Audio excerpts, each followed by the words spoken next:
มื้อนี้วันเสาร์เป็นมื้อพักมื้อผ่อนมีเวลามาเว้าเกี่ยวกับคู่ผัวเมีย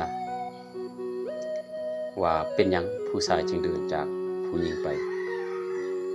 ผู้ชายเป็นเพศที่รักครอบครัวหลายแต่เหตุผลที่ผู้ชายต้องเดินจากไปมันจะมีอยู่คือเหตุผลที่หนึ่ง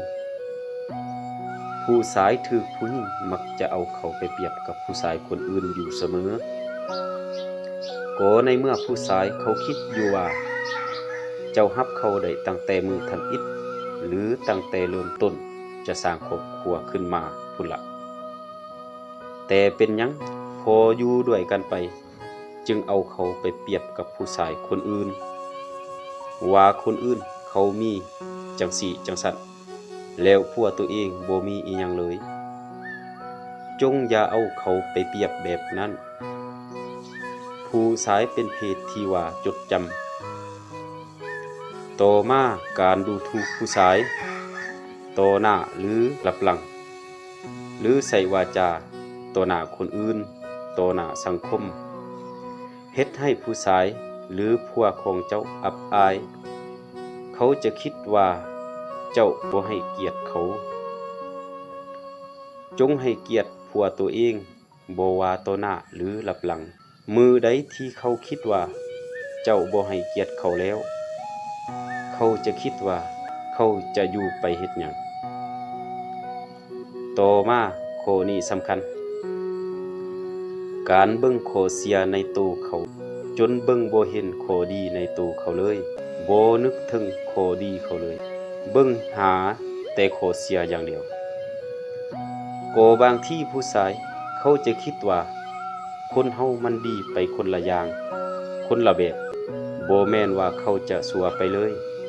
มันต้องมีเรื่องดีแด่แหละแต่ในเมื่อว่าเรื่องดีเจ้าบ่ยกขึ้นมาเว้าเจ้าเว้าแต่เรื่องชั่วๆที่เห็นในชีวิตประจำวัน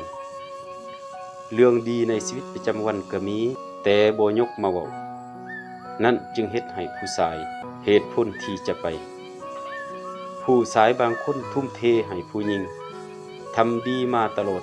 แต่เมื่อเขาทุ่มเทเขาเฮ็ดดีไปแล้วมันบ่มีความหมายเขาก็จะไปได้ต่อมาข้อนี้สำคัญคือกันการที่ผู้หญิงบ่ฮู้จักขอโทษผู้ชาย